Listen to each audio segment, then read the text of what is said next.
Le piment, une épice utilisée dans la préparation de plusieurs repas, est assez produit au Bénin. Dans cette rubrique du monde agricole, nous allons un peu parler justement de la production de cette épice. Nous allons également voir les différents produits dérivés de la transformation du piment et surtout comment se présente le marché de commercialisation du piment au Bénin. Mais avant, suivons ce reportage réalisé par Yasmine Damantar sur le piment. Connu depuis des milliers d'années, le piment fut cuisiné pour la première fois par les Aztèques.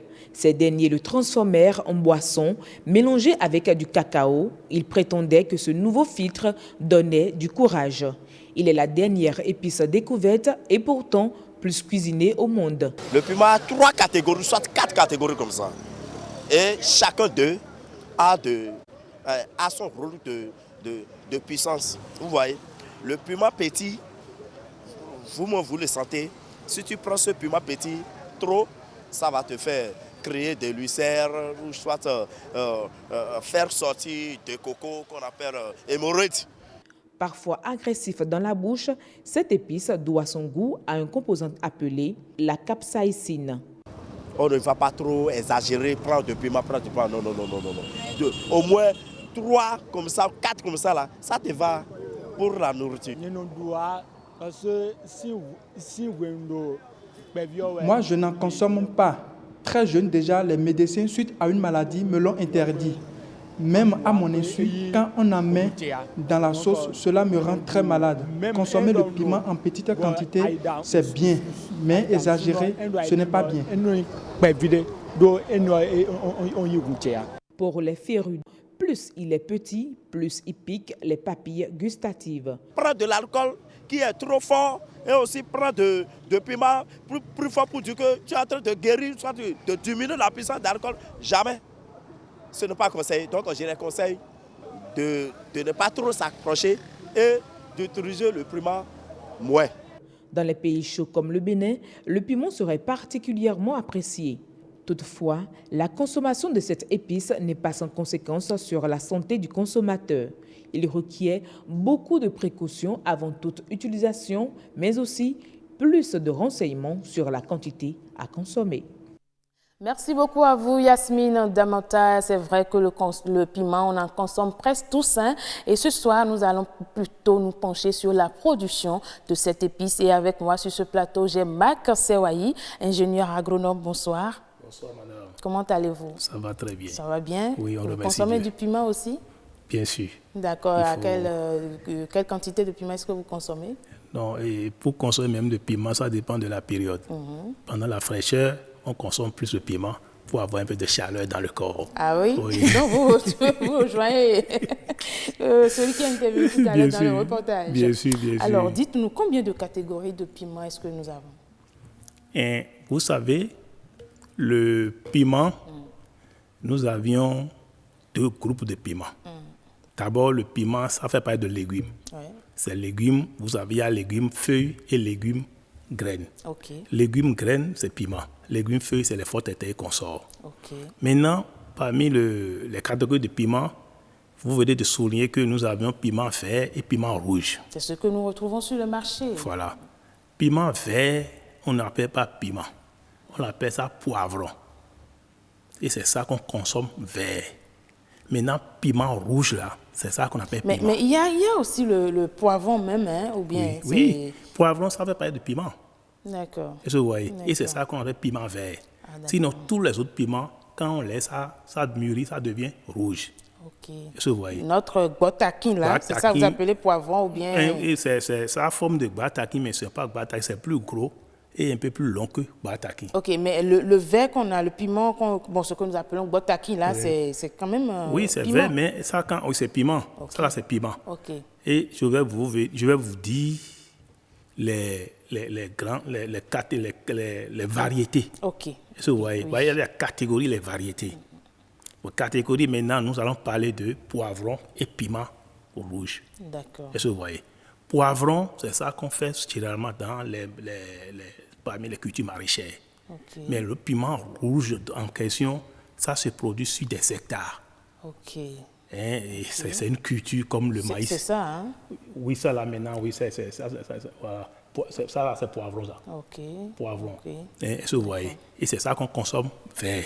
Ok. Ce qu'on consomme vert, là, c'est ça qu'on appelle piment vert. D'accord. Maintenant, si nous prenons piment rouge, dans cette catégorie, il y a piment rond, piment long et petit piment. Ok.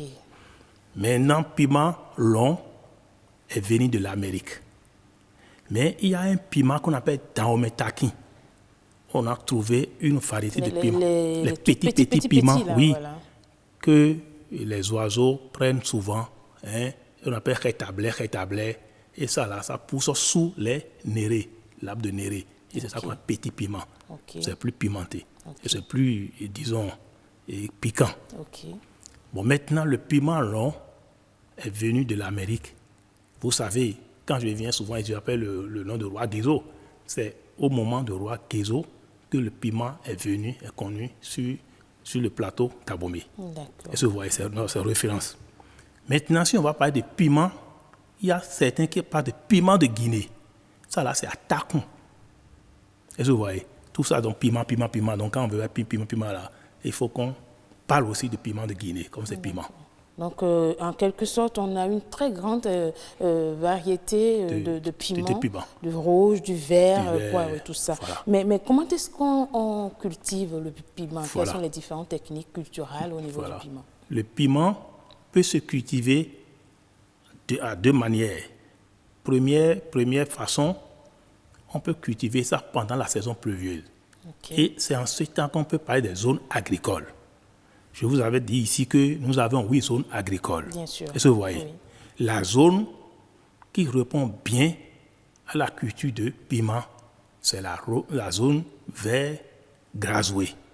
D'accord. À Grazoué, c'est une zone qu'on cultive bien le piment là-bas, dans notre pays. Sinon, partout, on peut faire le piment en petites portions, mais en grand champ, piment long, c'est Grazoué. Okay. Et si on va parler de piment Bataki, là, c'est vers milieu Adja. Ok, on revient dans le mono. Dans le mono.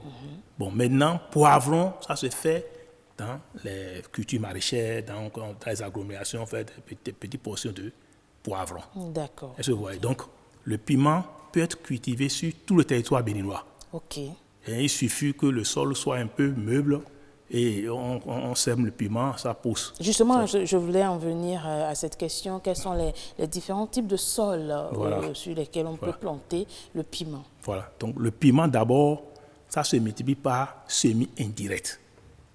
Semi-indirect, qu'est-ce que ça veut dire? Toute culture qu'on fait d'abord la pépinière avant d'aller repiquer, c'est ça qu'on appelle semi-indirect. Donc, piment, on prend ces graines, on fait d'abord la pépinière sur un sol très, très riche, très meuble. On fait une planche, on fait la pépinière. 45e jour maintenant, plus 45e jour, et le piment, on peut commencer à des piments qui donnent même à 45 jours.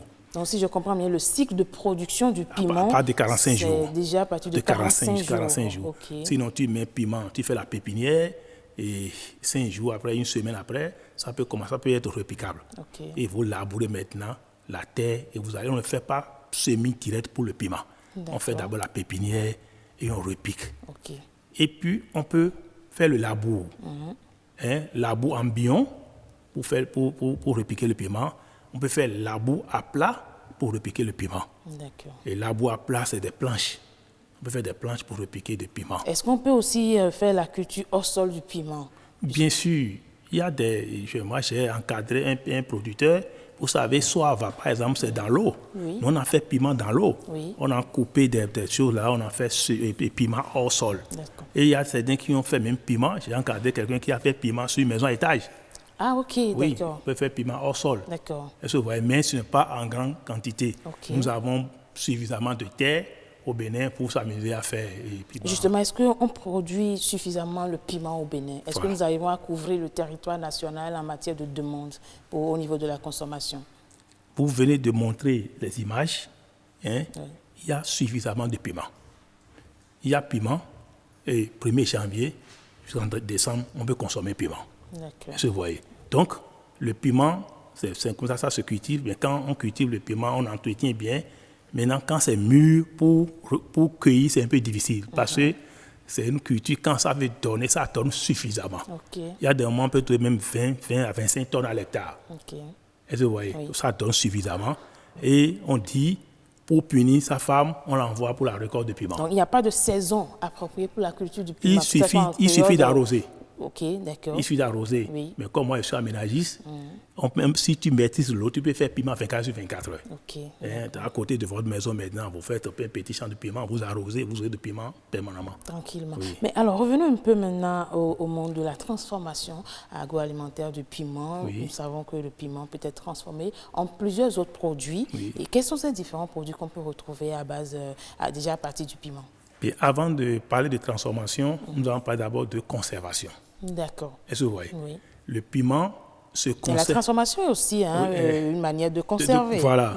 Donc, et pour conserver le piment, vous allez recueillir, vous allez récolter le piment. Piment mûr. Piment mûr, là, c'est ça qu'on appelle piment rouge. Et vous séchez et ça devient piment sec. Vous conservez ça, vous mettez ça dans des sacs.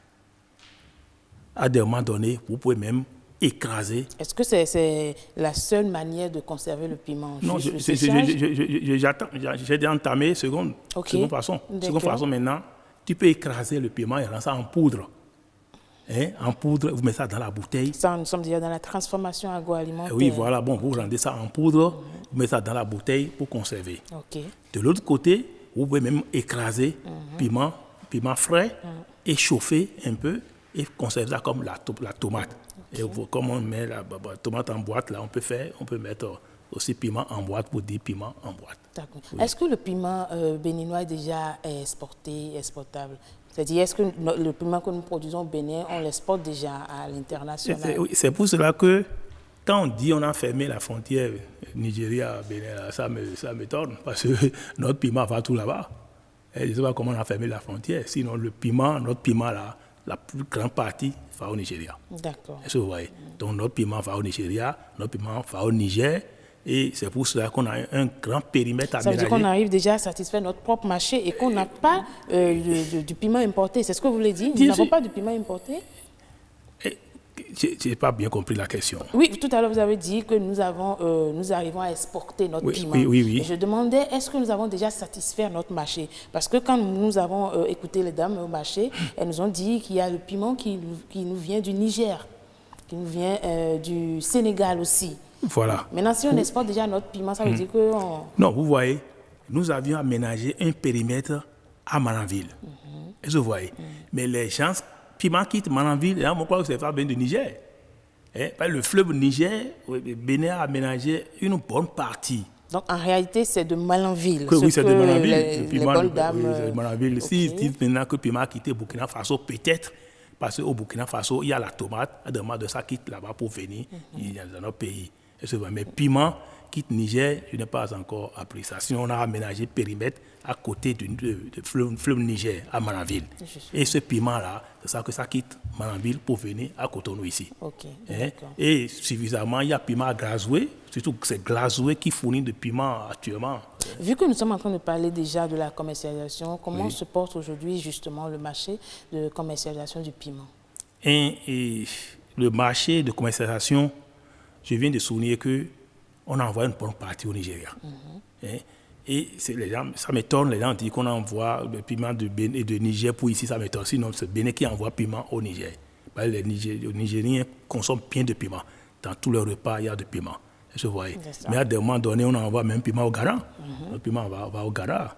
Et moi, j'ai vu ça, ça va. Mais est-ce que le producteur de piment aujourd'hui au Bénin peut se nourrir de son activité?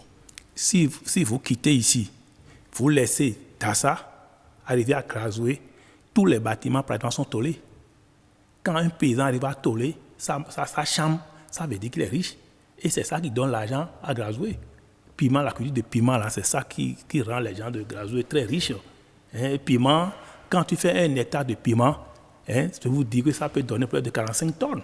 Alors, qu'est-ce qu'il y a à améliorer justement au niveau de la production du piment? Parce que même si tout est fait, il doit y avoir encore quelque chose à améliorer. En 30 secondes. Oui, 30 secondes. Et bon, ce qui a amélioré, nous voulons la semence. Ok. La semence qualifiée. Parce que la fois passée, moi, j'ai acheté la semence, j'ai fait la pépinière, ça n'a pas poussé. Donc, il faut qu'on contrôle maintenant la semence. Il faut que nous demandons au ministère de l'Agriculture de nous donner quand même quelque part où on peut trouver la semence de piment. Si on peut trouver la semence de piment, moi, je suis sûr qu'on va faire du piment pour trouver beaucoup d'argent. Je suis sûr que vous parlez en connaissance de cause, puisque vous êtes producteur de piment. Piment, bien sûr. Merci beaucoup à vous, Marc Serwayi. Je rappelle que vous êtes avant tout ingénieur agronome. Et avec vous, sur ce plateau, nous avons parlé de la production du piment. Vous nous avez donné les différentes zones de production et comment est-ce que ça se passe et tout ça. J'espère que les téléspectateurs ont retenu quelque chose. Pour ma part, je suis sûre et convaincue après ce plateau que nous produisons assez de piment au Bénin. Et c'est à vous de consommer tout simplement. Et la consommation, tout d'abord, quand on consomme bien le piment, et ça arrive à dégager la salive. C'est ça. Merci beaucoup. C'était un apport.